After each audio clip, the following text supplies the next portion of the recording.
నమస్తే, welcome to iDream. నేను మీ Madhuri. Dentist Yugendra గారు ఉన్నారు, ఆయన అడిగి తెలుసుకుందాం. నమస్తే. Hello ma'am.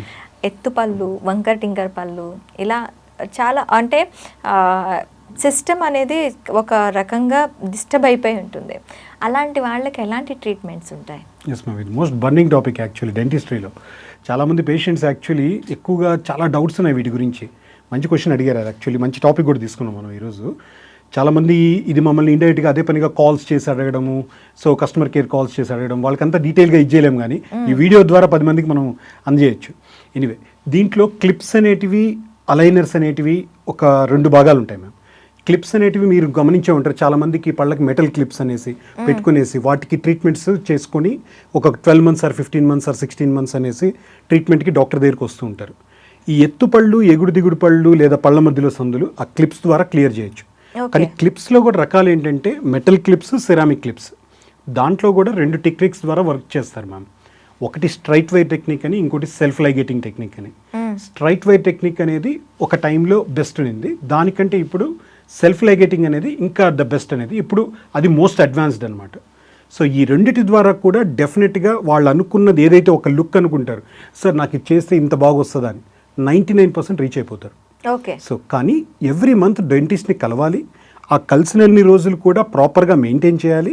గట్టిగా కొరకూడదు, గట్టిగా తినకూడదు, వాటితో స్మూత్గా యూస్ చేసుకుంటూ ఆ డాక్టర్ని కలిసినప్పుడల్లా కూడా వాళ్ళ సలహాలు ప్రాపర్గా పాటించాలి. ఇది స్ట్రైట్ వై టెక్నిక్కి సెల్ఫ్ లైగేటింగ్కి ఏంటి డిఫరెన్స్ అంటే, స్ట్రైట్ వై టెక్నిక్ అంటే self ligating technique 25% of time కలిసి వస్తుంది. లెట్స్ ఇది 12 months అంటే ఇది 8 monthsలో ట్రీట్మెంట్ కంప్లీట్ అయిపోయింది. సెల్ఫ్ లైగేటింగ్ అనేది ఆ టెక్నిక్లో చేసినప్పుడు. సెల్ఫ్ లైగేటింగ్లో మీకు ఏదైతే చేస్తున్నారో దాంట్లో వచ్చేసి మీకు ఫుడ్ ఎలాస్టిక్స్ ఉండవు, ఫుడ్ తిన్నటికి ఎక్కువగా ఇరుక్కోకుండా మెయింటెనెన్స్ తక్కువ ఉంటుంది, ప్రిసైజ్ ఫినిష్ ఉంటుంది. అందువల్ల ఈ రీసెంట్ టైమ్స్లో సెల్ఫ్ లైగేటింగ్ టెక్నిక్ అనేది మోస్ట్ అడ్వాన్స్డ్ అనమాట. చాలామంది దాన్ని ఆప్ట్ చేసుకుంటారు. ఇప్పుడు వీటన్నిటిని బీట్ చేస్తూ ఇప్పుడు కొత్తగా ఏంటంటే అలైనర్స్ అనేటివి మోస్ట్ ప్రాచుర్యంలోకి వచ్చున్నాయి. అది very famous right now. So మనకు టీవీలో ఇప్పుడంతా అడ్వర్టైజ్మెంట్స్లో అంతా కూడా అలైనర్స్ అంటుంటారు. దానికి వీటికి ఏంటి డిఫరెన్స్ అంటే, క్లిప్స్ వేసుకున్నప్పుడు ప్రతి ఒక్కరికి 10 మందికి చూస్తే 15 మందికి తెలుస్తుంటుంది. ఎందుకంటే ఈ 10 మంది ఇంకో 5 మందికి చెప్పుంటారు వాళ్ళు క్లిప్ వేసుకున్నారని. అలైనర్స్ వేసుకుంటే ఇంట్లో వాళ్ళకి కూడా తెలియదు. సో అంటే పక్కన నుంచి చూస్తున్నా కూడా అది కనిపించకుండా ఉండడమే కాకుండా ద మోస్ట్ మేజర్ ఇంపార్టెంట్ ఏంటంటే డాక్టర్ని కలవాల్సిన అవసరం లేదు. మొదటి రోజే వాళ్ళకి స్కానింగ్ తీసి ట్రీట్మెంట్ అయిన తర్వాత ఎలా ఉందో అది ముందే చూపిస్తారు. చూపించి వాళ్ళకి ఇన్ని సెట్స్ అనేసి ప్రీఫిక్స్డ్గా ప్రిపరేషన్ అయ్యి వస్తాయి. ఎవ్రీ 15 daysకి ఆ సెట్స్ని మార్చుకోవాలి. ఏనేం కావాలన్నా తినొచ్చు, కానీ తినేటప్పుడు అవి తీసేసి తింటారు, మళ్ళీ పెట్టుకోవాలి. డైలీ ఒక 22 hours అది మెయింటైన్ చేయాల్సి ఉంటుంది. వాళ్ళ ఫొటోస్ కానీ, కొంతమంది మ్యారేజ్ టైంలో చేయించుకుంటారు క్లిప్స్.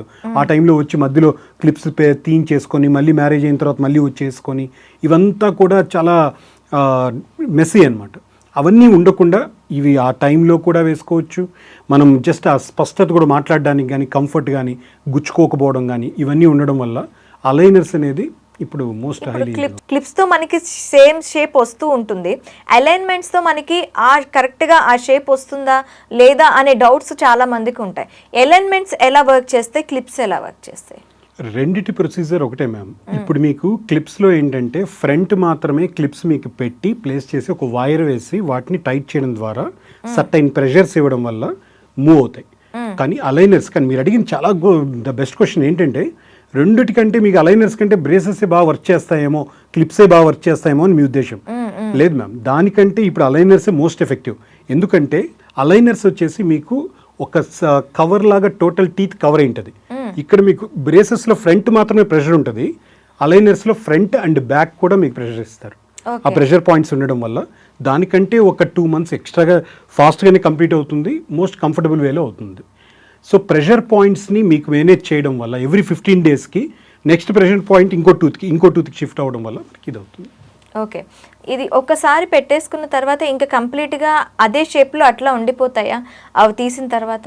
ఎస్ మ్యామ్, దానికి కూడా ట్రీట్మెంట్ అంతా పూర్తయిన తర్వాత రిటైనర్స్ అని ఇస్తారు మ్యామ్. అంటే ఒక టీత్ ఇప్పుడు ఒకవేళ ఈ 4 teeth అనుకోండి, ఇవి వేరే పొజిషన్ నుంచి మారి ఇక్కడికి వచ్చి పర్ఫెక్ట్గా వచ్చి నిలబడాలంటే దాని చుట్టూ ఉన్న బోన్ని అది రిజార్వ్ చేసుకొని అది వచ్చి నిలబడాలి. డైరెక్ట్గా ఏం కలవు, దాని చుట్టూ ఉన్న బోన్ అంతా కొంచెం వీక్ చేసుకొని దగ్గరకు వస్తాయి. తర్వాత మళ్ళీ ఆ బోన్ ఫామ్ అవ్వాలి. ఆ ఫామ్ అవడానికి ట్రీట్మెంట్ అంతా పూర్తయిన తర్వాత వాళ్ళు మెయింటైన్ చేయాలి. రిటైన్ అవుట్ దాన్ని రిటైనర్స్ అని అంటారు. చాలామంది ట్రీట్మెంట్ పూర్తి అయిపోయిందని ఎంజాయ్ చేసుకుని ఆ రిటైనర్స్ని వాడరు. అప్పుడు అవి రిలాప్స్ అవుతాయి, మళ్ళీ అలా పూర్వపున్న పొజిషన్కి వెళ్ళిపోవడం కానీ సందులు రావడం కానీ అలా జరుగుతాయి. సో అదే మీ రిటైనర్స్ని ట్రీట్మెంట్ అంతా పూర్తయిన తర్వాత డాక్టర్ సలహా ప్రకారం వాళ్ళ కేసుకి తగ్గట్టు 3 నెలల 6 నెలల 9 నెలల అది వాడాలి. వాడితే అప్పుడు 100/99% ఏ ప్రాబ్లం రాదు. ఓకే, ఇప్పుడు మనకి క్లిప్స్ అయితే మనం ఏం తిన్నా ఏం చేసినా మళ్ళీ అది క్లీన్ చేసుకోవడానికి కొంచెం కష్టంగా ఉంటుంది. ఇప్పుడు అలైన్మెంట్స్కి వచ్చేసరికి అది కంప్లీట్ క్లిప్ తీసేసి తిని తర్వాత మళ్ళీ క్లిప్ పెట్టుకోవచ్చు అంటున్నారు.